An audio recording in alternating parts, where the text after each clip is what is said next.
as maiores cagadas que eu já cometi na liderança. E eu espero que eu não me arrependa de me expor assim do jeito que eu vou me expor, mas esse é o intuito. Então eu vou trazer algumas das cagadas que eu cometi ao longo desses anos, desde 2019 que eu tô na liderança. Algumas cagadas por inexperiência, outras porque foram cagadas mesmo e assim por diante. Bora?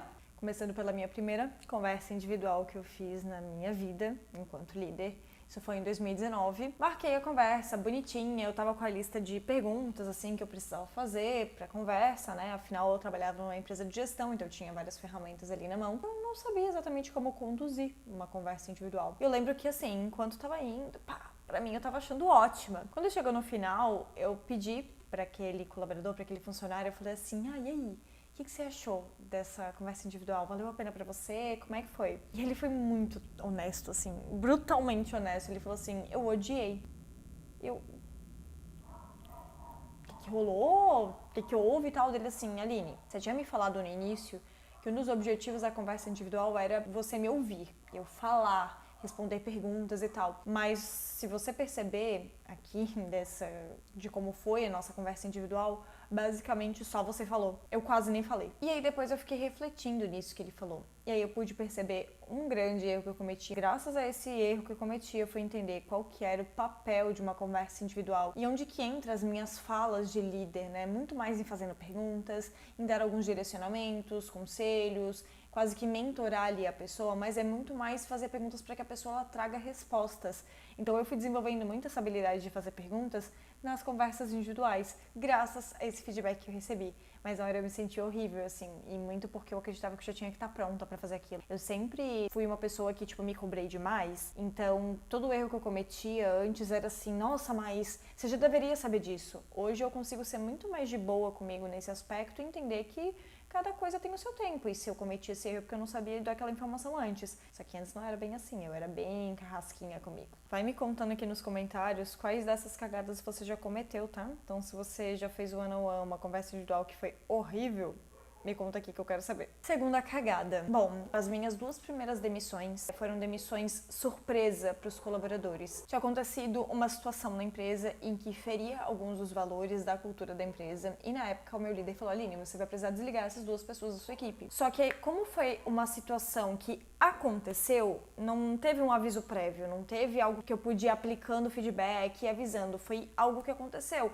E isso é muito comum quando acontece situações, sei lá, de um roubo na empresa, situações de ferir algum valor importante para a empresa. Cara, tem N situações, eu não quero citar exemplos porque eu não vou expor de nenhuma maneira o que aconteceu nesse caso, né? Porque eu tô falando de situações reais, tá, gente? Então eu não vou expor em nenhum momento ninguém aqui. Mas, teve uma situação que desagradou e que feriu um valor da empresa e eu era líder de algumas dessas pessoas, então eu precisei fazer esse desligamento. Só que assim, como eram as minhas primeiras demissões e eu me senti muito culpada, porque foram demissões surpresa mesmo, tanto que quando eu chamei essas duas pessoas, uma de cada vez, né, pra fazer o desligamento, elas não estavam esperando nada, eu só falei: "Fulano, vamos conversar?" E aí eu levei, fiz o desligamento e na hora que eu fiz o desligamento eu solucei de chorar. Na hora que eu falava a palavra que eu tava desligando, eu chorava.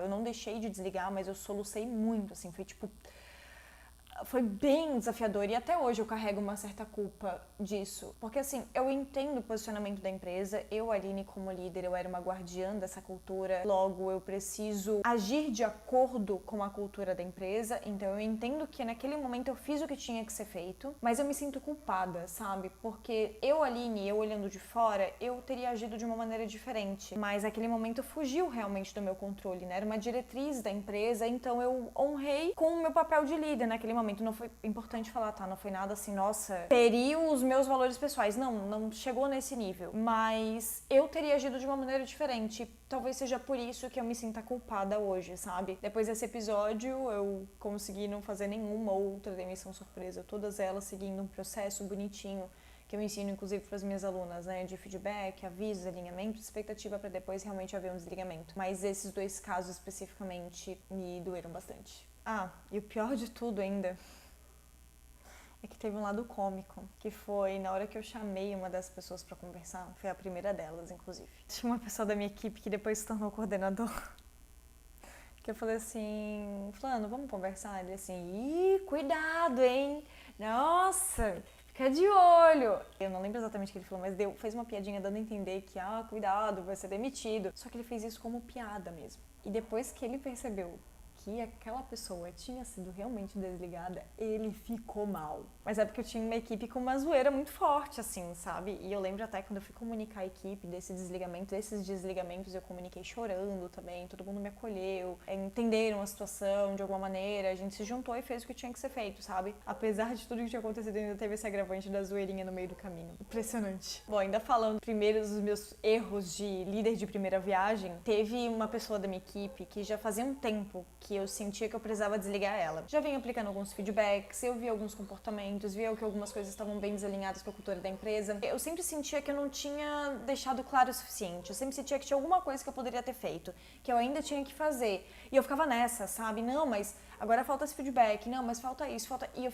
demorei horrores para demitir. O que acabou acontecendo é que essa pessoa, ela pediu desligamento, ela recebeu uma outra oportunidade, ela pediu desligamento. Por um lado, show, né? Maravilhoso, porque a empresa não teve os custos da demissão dessa pessoa. Só que, por outro lado, a mensagem que fica, tanto para as pessoas que permanecem na empresa, quanto para essa pessoa que pediu desligamento, é que essa pessoa que demitiu a empresa, e não o contrário. E não que tenha um grande problema em pessoas pedir demissão, tá? Mas dependendo da situação, quando é uma pessoa que já tá causando um comportamento em que as outras pessoas estão vendo, e você não desliga aquela pessoa, e ela, em um momento, depois de um tempão, ela mesma vai lá e pede o desligamento, a mensagem que fica para as pessoas é: então tá tudo bem a gente fazer qualquer coisa aqui, porque ninguém vai demitir mesmo. E aí, quando eu quiser sair, eu saio e ainda saio por cima, sabe? Fica uma vibe meio assim. E a pessoa que pede demissão nesse tipo de situação, ela sente que ela que escolheu, que tava tudo bem e que ela que tava por cima, como se a empresa quisesse ainda permanecer trabalhando com ela. Eu sei que é um assunto meio complexo, assim, de trazer, mas é um pouco da mensagem que fica para as pessoas que ficam e para a pessoa que foi. Eu não sinto que o meu ego foi ferido por isso, tá? É importante falar que eu já falei sobre isso e no post, que estranho essa expressão de sair por cima e tudo mais. Não, não é por isso. Muito mais pelo impacto que gera uma situação em que você tinha que ter desligado um colaborador porque ele estava tendo uma série de comportamentos que não estavam mais alinhados com a cultura, que as outras pessoas estavam percebendo, e você não faz isso. Então a mensagem que fica de você é uma líder permissiva. E talvez eu tenha passado essa mensagem nesse período, nessa época. Outro erro, outra cagada. Ai, gente, essa daqui ela me dói, tá? Mas eu fui trabalhar quase que morrendo de dengue. Gente, eu nunca tinha pegado dengue na minha vida. Eu nem sabia como é que era. Sabe aquelas coisas, quando tu é criança, tu vê um monte de propaganda na TV falando sobre a dengue e tal, que dengue é isso, dengue é aquilo.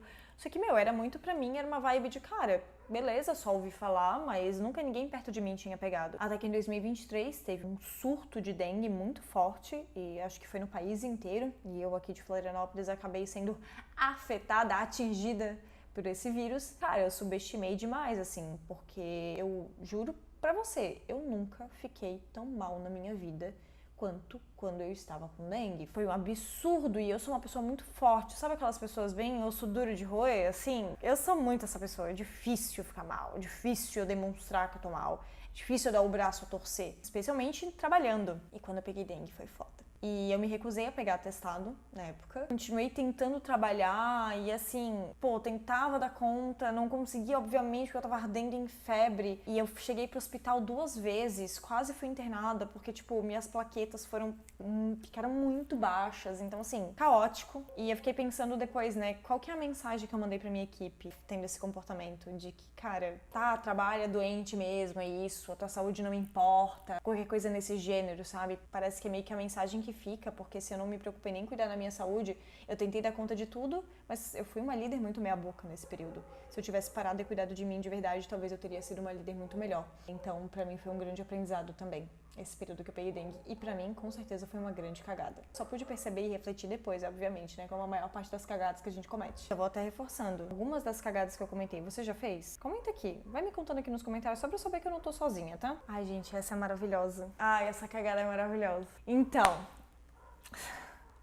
trabalhando numa empresa que não tinha dress code, né? Não tinha um código de vestimenta. Então, assim, me vestia de uma maneira de boa, né? Ia, ia pro trabalho. E aí, um belo dia, foi anunciado, tinha um novo RH na empresa e tal, e aí foi anunciado que foi o dia da apresentação do dress code, só que eu não sabia que teria um dress code, não tinha essa informação e tal. Eu era gerente nessa empresa, então, tipo, meio que eu tinha que estar coerente, sabe aquela coisa que as lideranças têm que comprar a briga pra que depois a gente leve pro restante do time? Então, nesse dia eu fui meio que pega de surpresa, assim, porque eu não sabia que era o dia da apresentação do dress code e tal. A moral da história é que eu tava totalmente fora do código de vestimenta. Não podia usar regata, eu estava de regata. Não podia usar calça rasgada, eu estava de calça rasgada. Não podia usar acessórios chamativos, se não me engano eu tava com 2 brincão, assim, tipo... Cara, sério, eu tava completamente fora do dress code. E aí o pessoal, nossa, virou meme demais, assim, o pessoal ficou fazendo piada, o almoço inteiro. Aline, você fora do dress code, né? Cara, sério, virou muita piada. E, tipo... Foi muita coincidência ou não eu estar quase que completamente fora do dress code no dia da apresentação do código de vestimenta. Aí eu digo que assim, por que foi uma cagada, sendo que eu não sabia de nada?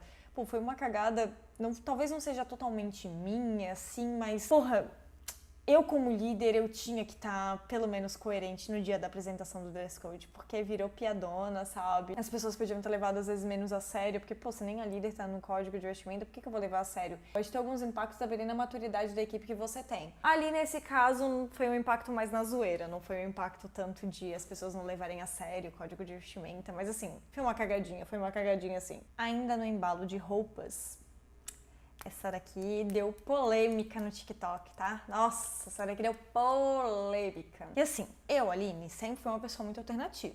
Os vídeos que você tá vendo aqui no YouTube, mais recentes, não refletem que eu sou uma pessoa que eu já tive mais de 40 tipos de cabelo diferente. Eu sou toda tatuada, beleza, mas assim, tatuagem já virou meio que, né, paisagem. Tenho piercing, hoje eu só tenho um, mas eu já tive mais piercings e, enfim. Hoje eu tenho cabelo, né, mais natural e um pouquinho loirinho só, então parece que é uma coisa meio, normal, né, padrão. Só que eu nem sempre fui tão padrãozinha assim. Na verdade, agora eu tô mais por preguiça, parada, esteticamente falando, assim. Eu tô preguiça de manutenção de cabelo, tô com preguiça. Quando eu era mais jovem, eu não tinha muita preguiça dessas coisas. Mas aí o que aconteceu? Fui entregar uma palestra sobre PDI, que é Plano de Desenvolvimento Individual, para centenas de empresários. Era uma palestra online. E naquela época eu tava com dread rosa pink. Na verdade é Bread Box, é o nome, né, que são as tranças um pouco mais soltinhas e tal, mas eu falo dread pra simplificar. E eu estava com esse cabelo, e aí eu peguei e fui, tipo, cara, botei uma calça jeans preta, básica, né, botei uma camiseta da empresa, básica, então eu tava assim, eu não me importava tanto com, que imagem que eu quero transmitir e tal, eu me preocupava realmente muito mais com qual que é o conteúdo que eu iria passar, se eu estava preparada para entregar aquele conteúdo, se eu era competente para entregar aquele conteúdo. E uma outra preocupação minha muitas vezes era, cara, eu quero que as pessoas percebam que a aparência, ela não dita competência. Não era muito do que vinha no meu coração, sabe? Mas eu não sinto que era algo tão egóico, assim, eu vou fazer isso pra ser do contra. Cara, tinha um pouquinho disso, mas eu tava muito mais preocupada com o conteúdo mesmo que eu ia entregar. Beleza, entreguei essa palestra. Cara, foi uma palestra, assim, particularmente falando, muito boa, o conteúdo foi entregue com sucesso e tal. E aí, um tempo depois, a empresa que eu fazia parte recebeu um feedback de uma cliente dizendo, tipo assim, cara, ela pistolou total. Falando, nossa, porque eu achei um absurdo a Aline, com a competência que ela tem, com o conhecimento que ela tem, entregar aquele conteúdo do jeito que ela entregou, com aquela imagem que ela entregou, não reflete nem um pouco tanto a competência dela quanto a imagem da empresa. E aí foi bem duro naquele momento, eu fiquei bem pistola na real, falei, nossa, uma baita de uma preconceituosa. Tipo assim, pistolei total. E aí depois eu fiquei refletindo, tá, beleza, será que era o dread então e ela foi uma baita de uma preconceituosa? E aí eu fui testando ter algumas outras aparições minhas com blazer e tal, e a reação mudou. E aí isso fez eu refletir bastante até, porque assim, cara, a gente tem que mapear o público pelo qual a gente tá falando. E isso fez eu questionar do tipo assim, mas aí eu vou deixar de ser eu mesma. E eu falei, cara, mas será que a Aline só tem uma versão? Só tem essa Aline? Pô, a Aline quando eu falo com os meus pais é uma Aline. A Aline quando eu falo com os meus amigos é outra Aline. A Aline no trabalho é outra Aline. Será que realmente só existe uma versão de Aline? E aí eu comecei a querer testar, sabe? E aí eu comecei a testar, tipo, trazendo, sei lá, uma roupinha mais executiva, um tênisinho no pé. Uma roupa um pouco mais jogada, sei lá, com uma calça de moletom, que uma vez eu usei, que eu amei, inclusive com um salto no pé, uma sandália mesmo de salto. E eu comecei a trazer essa coisa mais contraditória que tem muita conexão com a minha personalidade, né? Um pouco mais alternativa e tal. E eu vi que dali começou a nascer novas versões de Aline. Então eu senti que foi muito interessante esse movimento que aconteceu, graças a um feedback que foi bem chato na época, mas que eu comecei a descobrir novas versões minhas e eu passei a ser mais intencional na minha comunicação, no meu jeito de me vestir, sempre dentro daquilo que faz sentido comigo. Eu nunca botei uma roupa assim que, cara, meu Deus, nada a ver comigo, eu tô completamente desconfortável, até porque isso não transmite nenhuma confiança. Quando você se veste de outra pessoa, não transmite confiança. Se torna uma líder realmente que transmite, sabe, exala autoconfiança quando você se veste de você mesma. E aí eu fui buscando me vestir de mim mesma com outras versões. Então eu interpreto hoje um pouquinho de falta de maturidade, um pouquinho de falta de leitura de cenário mesmo, pra eu ter sido mais estratégica na época. Por isso que eu diria que essa foi uma cagada que eu cometi mesmo, sabe?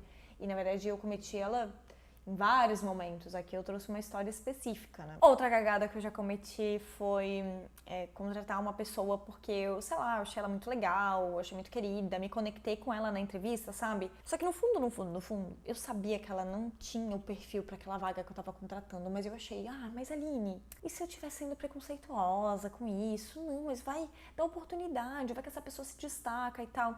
Só que, cara, existem características que determinadas posições precisa. Vou dar um exemplo. Uma pessoa para atuar na área financeira. Cara, tem que ser uma pessoa que tem um perfil um pouco mais discreto, uma pessoa que tem um perfil mais metódico, organizado, que gosta de processo, que gosta de planilha. Porque senão essa pessoa, se for uma pessoa tipo muito criativa, para cuidar da conferência, conciliação bancária, contas a pagar, contas a receber e tudo mais que acontece dentro de uma empresa, provavelmente essa pessoa, primeiro, ela vai ser infeliz, segundo, talvez ela não entregue tudo que tem que ser feito, terceiro, talvez ela passe muitos erros, né, porque não é muito do perfil natural dela. Não foi para uma vaga financeira, tá, só dei um exemplo, mas eu contratei uma pessoa, ela não estava alinhada com o perfil. Mas eu contratei porque eu gostei muito dela. Moral da história, realmente não deu certo, eu apliquei vários feedbacks esses justamente que destacavam os pontos fortes dela, mas que para aquela atividade era fraco, e no final das contas tive que desligar essa pessoa. Então foi uma cagada. Essa é uma cagada que me dói, tá? Tem uma vez que eu estava no Uber, eu, meu líder e mais motorista e uma outra pessoa dentro do Uber, e aí meu líder, ele me deu um feedback sobre desempenho da minha equipe, alguns resultados e tal. E eu não lembro exatamente se eu não estava num dia bom, o que tinha acontecido, mas assim, eu pistolei. Eu fiz tudo aquilo que eu digo pra não fazer. Tudo aquilo que eu ensino, eu fiz o contrário naquele dia. Eu pistolei com o meu líder, eu falei, nossa, porque você só vê os erros, você nunca vê o que tá de bom, você nunca vê o que a gente entrega de resultado, né? Pistolei total. Eu lembro que assim, eu me arrependi muito de ter tido esse comportamento, porque, cara, porra, eu era líder, velho, não faz sentido eu ter esse tipo de comportamento. Beleza, eu posso até questionar algumas coisas, só que assim, reagir do jeito que eu reagi, não me orgulho nem um pouco, ainda mais com plateia, né, dentro do Uber. Eu lembro que depois eu pedi desculpa e tudo mais, só que, cara, teve uma quebra de aliança ali, sabe?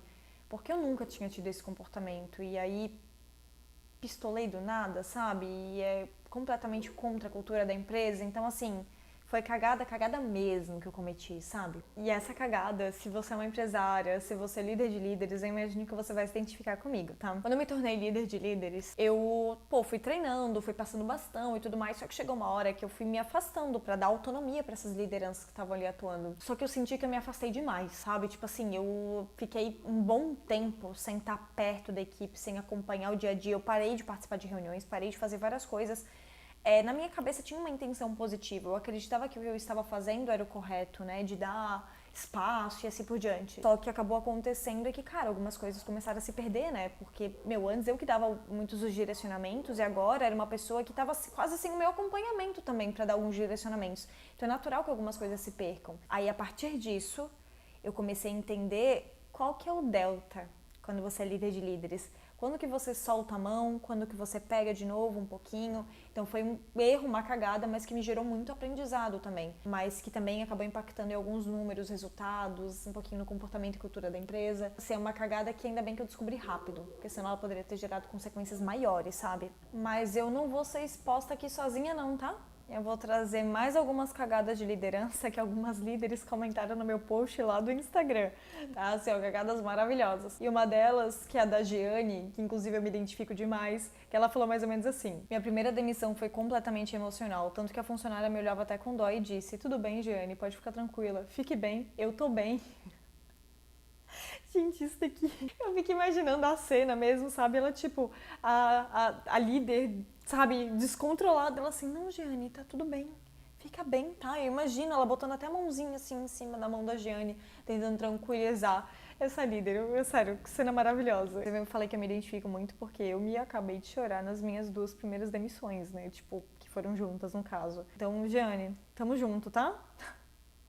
Inclusive, se você já chorou em demissão, comenta aqui que eu quero saber, tá? Não vai ficar só eu e a Gianni sendo expostas aqui, não. Pode se expor aqui nos comentários. Teve uma líder que eu, assim, eu não sei se eu rio ou se eu abraço ela, eu não sei o que eu faço, que é a Carol. Ela falou assim, devo fazer cagada todos os dias, porque a equipe não faz as coisas que eu peço ou finge que fazem, não todos, alguns. Chamo, falo o que precisa ser feito e o desempenho é baixo. Aí aqui eu senti que foi mais um desabafo do que uma cagada em si que já foi cometida, mas eu imagino que a Carol tá se sentindo assim porque ela tá completamente perdida. E é muito natural. Eu já me senti muito assim, sabe? Especialmente lá no início, algumas das cagadas que eu mencionei foram cagadas bem específicas, mas em linhas gerais, às vezes eu senti exatamente como a Carol trouxe. Cara, meu, eu devo ser uma líder péssima, porque eu falo uma coisa, eles fazem outra. Eu peço uma coisa, eles entregam fora do prazo. Eu dou feedback e parece que não muda. Tipo, eu ficava nessa linha. Até eu entender que para as coisas existem método, que existe uma forma de liderar, que não é uma ferramenta só que vai fazer a diferença e virar a chave total da liderança autêntica, liderança confiante, do time que respeita e faz acontecer. Na verdade, é uma sequência de comportamentos que vão gerando essa cultura e esse comportamento no time. Então, assim, Carol, tô aqui pra te ajudar, tá? De verdade, pode contar comigo. E se você tá numa situação parecida com a Carol, tá tudo bem. Vai maratonando meus vídeos aqui do YouTube, vai maratonando os meus conteúdos do Instagram também, que é o @LineDecker. Tem conteúdo no TikTok, tem conteúdo no LinkedIn também, tem conteúdo no e-mail pra quem faz parte da minha base de e-mail. Então, assim, tem conteúdo tudo quanto é canto. E claro, obviamente, tem os meus conteúdos dentro da formação de liderança para mulheres, do Voz Autêntica também, que eu vou deixar aqui o link pinado, caso faça sentido para você, tá? Para você fazer parte. Então, assim, tá tudo bem você se sentir assim, desde que você esteja pensando num plano de como que você vai mudar, tá? Porque não é normal o seu time não fazer o que você pede. Tem alguma coisa que precisa ser mudada. E essa daqui, gente, essa daqui, a Pri, eu acho que ela superou. Que ela me superou, na verdade. Que ela falou assim... Eu falava sobre não ter hora de almoço, trabalhar no final de semana ou depois da hora. Acho que passa uma imagem de desorganização / normalização do errado do que de dedicação. Mas com certeza, Pri, com toda certeza. Inclusive, isso é uma mensagem muito ruim que a gente passa para o time. Porque pensa, se a empresa ela não cumpre nem os pré-requisitos de trabalhistas, né, quando a gente fala da CLT, que é no mínimo 1 hora de almoço, não é 59 minutos, é no mínimo 1 hora de almoço. Inclusive, essa é uma das regras infringidas dentro da CLT, que mais causa processo, isso conversando com alguns advogados, trabalhistas e tudo mais. Então, assim, essa questão de hora extra, trabalhar com atestado, horário de almoço ser inferior a 1 hora, isso tudo, assim, ó, pra dar risco trabalhista pra empresa é absurdo, tá? Tipo assim, é realmente muito grave. E é bem como você falou, quando você normaliza isso pro seu time, cara, primeiro você passa uma imagem pra tua equipe de que você não se importa com aquelas pessoas e não se importa com as leis, logo, tá tudo bem eles quebrarem outras regras. É detalhes, são detalhes, né? Outra coisa, se a pessoa tem que ficar trabalhando depois do horário, ficar trabalhando no horário de almoço, e essa líder que não tá organizando essas demandas com eles? E essa líder que não tá ajudando eles a, sabe, estruturar melhor, a priorizar, a criar processos, projetos e tudo mais? Então, na verdade, é quase que um feedback pra liderança da má gestão, sabe? Então é bem complexo mesmo, bem complexo. Então que bom que você acordou, Pri, que bom que se você, líder que tá me assistindo, e faz isso daqui também, ó, presta atenção agora, para com isso hoje mesmo, porque assim, não dá pra normalizar esse tipo de comportamento, tá? A hora extra, beleza, cara, tudo bem, pra mim não tem problema a questão de hora extra, desde que a pessoa, ela sempre mande e-mail, ela me avise com o que ela vai dedicar aquelas horas. Isso tô falando de caso de CLT, tá? Caso de PJ não, mas caso de CLT, cara, a pessoa me avisa, se ela faz uma organização de agenda como eu ensino a fazer dentro dos meus treinamentos e tudo mais, ela vai me falar que ela vai dedicar 1 hora e meia ou 2 horas extras fazendo tal coisa. Ela tem planejamento, tem organização, não tem problema nenhum. Só que agora, mais do que 2 horas, menos horário de almoço e assim por diante, isso é bem delicado, tá? Bem delicado. Mais uma. Da Carol. Outra Carol. Ela falou assim, eu deixei de demitir por dó e quase fui demitida. Essa aqui eu acho que é autoexplicativo, né? Muito parecido com a minha situação, no sentido de que eu demorei pra demitir, só que eu não estava com risco, mas talvez eu entraria em risco, dependendo das consequências que poderiam ter gerado, né? Se aquela pessoa não tivesse pedido demissão, talvez a minha liderança, que entraria em risco. Então, assim, siga um processo bonitinho, aplica os feedbacks de acordo com o feedback marca que eu ensino, vai fazendo acompanhamento dessa pessoa, treina ela pra ela melhorar, evoluir as habilidades. Cara, não tá respondendo, ela não tá disposta a melhorar, não tá disposta a evoluir, ela não quer. Libera ela para uma empresa que faça sentido, que se conecte com quem ela é, com as coisas que ela quer fazer e assim por diante. Libera sem dó e o mais rápido possível, para que não gere impactos dentro da cultura da tua equipe. Agora, mais uma vez, me fala aqui nos comentários quais cagadas que você já cometeu, além dessas que foram compartilhadas aqui para vocês. E por fim, se você tem dificuldade de fazer feedback, já que eu mencionei bastante, né, método para fazer um feedback, assista esse vídeo que eu tô deixando aqui na tela agora, que é o método marca, que é o que eu ensino para as minhas alunas, para que você tenha acesso a um método de feedback efetivo, que para mim é o mais efetivo que tem até hoje, tá? Que eu já utilizei. Beijo, até o próximo vídeo.